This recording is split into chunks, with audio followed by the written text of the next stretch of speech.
We are sticking with our streaming kick here for just a little bit longer, and today we are going to be reviewing Spider-Man Across the Spider-Verse.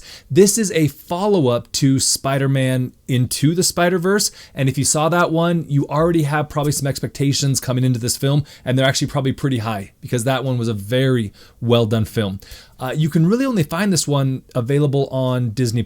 You can rent it on Amazon as well as Apple, but again, included in your package, only on Disney. Make sure you stay till the end. Take a look at our clean score sheet, as well as how this ranks with kids and teens. Let's get into it.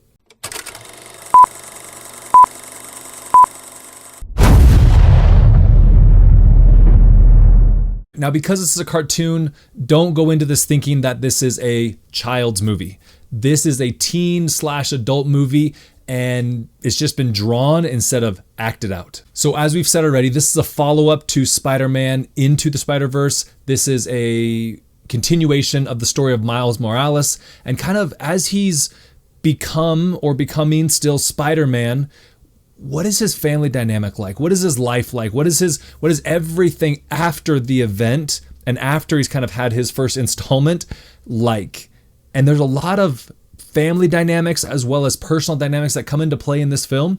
Not too heavy, but they actually make it feel a little bit more real in that regard. And as the title suggests, the Spider-Verse, the multiverse is this environment where you have all of these different universes that exist. They all have Spider-Man in them. And this story kind of plays off of all of these different universes that exist with a individual that is either Spider-Man or Spider-Man-like. Now, visually, this film, it is another level. This is very much not your standard cartoon type film. It's I attribute it to a comic book type series, to where it is very graphically drawn very well. Now, take note, there are a lot of quick scene changes, different animation styles. They're kind of stacked together as well. It sometimes is a bit distracting, but it didn't overwhelm by any means. Okay, now let's jump into the story. This one leans more into this multiverse or multi-universe idea. There's different versions of Spider-Man, different timelines, different outcomes. If you like those style of films with some depth to the story and it requires you to kind of keep up just a little bit, you're gonna really like this one. It's not confusing, but it is definitely layered. Now, I watched this one with my son. He's 8. He was able to keep up with the story. He was able to take in all the aspects just fine. So just take that into consideration as well as you're thinking about the age gap for the kids also. Now, one thing to take note of, it's not that this doesn't feel like a complete movie, but it very much feels like a part of a bigger play. There is a lot of stuff that they're introducing. If you haven't seen the first movie, I would argue you should maybe watch the first one. There's a lot of pieces that carry over from that first film into the second. Not saying you're going to be completely lost, but there are some details and some information that you will be lacking coming into this one, not having seen the first. All right, just a quick reminder, if this review helps you decide what to watch, please take a second to like, follow the channel, and then also we ask you to share with somebody who appreciates clean, practical movie reviews.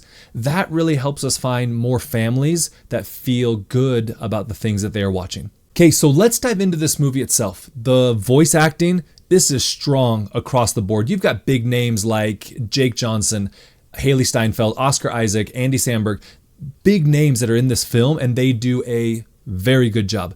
This film, you get a deeper dive into Miles' life, his life as Spider-Man, the pressure that he's under, his family pressure, as well as his life pressure, and all the things that are kind of going on. It does a very good job portraying all of this weight that he's carrying on his shoulders. Now, his counterpart, Gwen, she gets a lot of depth that's kind of added to this film as well, and it's a very, very good addition. And then you've also got, not much of a spoiler alert, but because they are in this Spider-Verse, there are a ton of spider people that get introduced. Okay, let's take a look at our clean cut sheet. So on the story, a little bit more complex than your standard animation movie. Very multiverse heavy, but in no ways is this too heavy for a younger crowd. I think they can easily catch on to what's happening. Then we jump down into our performance. As I've already stated, very strong voice acting. The characters feel real. They did a very good job on their performance. Now on the visuals, this is really where the film stands out. Very creative, very fast moving. I remember this one in the theater and then watching it at home. It was just that reminder that this was amazing to see in the theater. So I understand that that's not an opportunity for you, but seeing it on as big of a screen as possible, that is where it's really going to shine.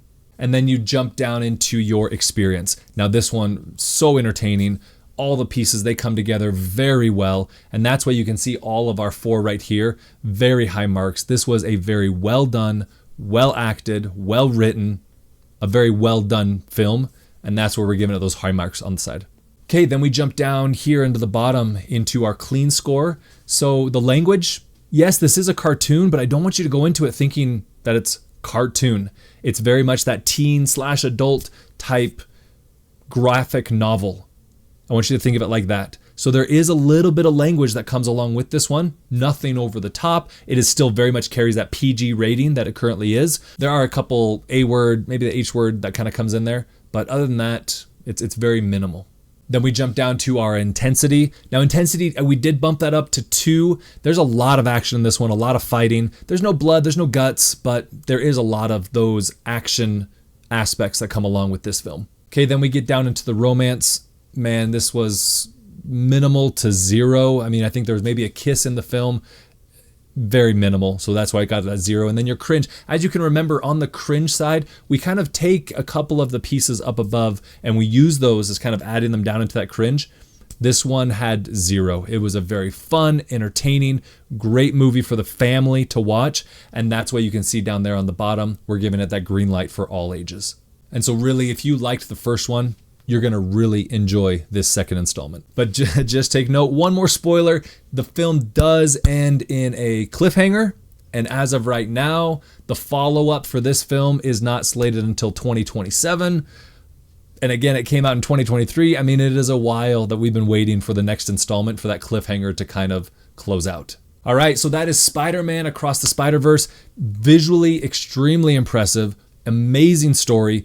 It is an extremely high recommendation to watch on whatever streaming service you can find it on. I appreciate your time. I appreciate you tuning in. Remember, if you enjoy this content, please like, follow, and share. And I will see you at the movies.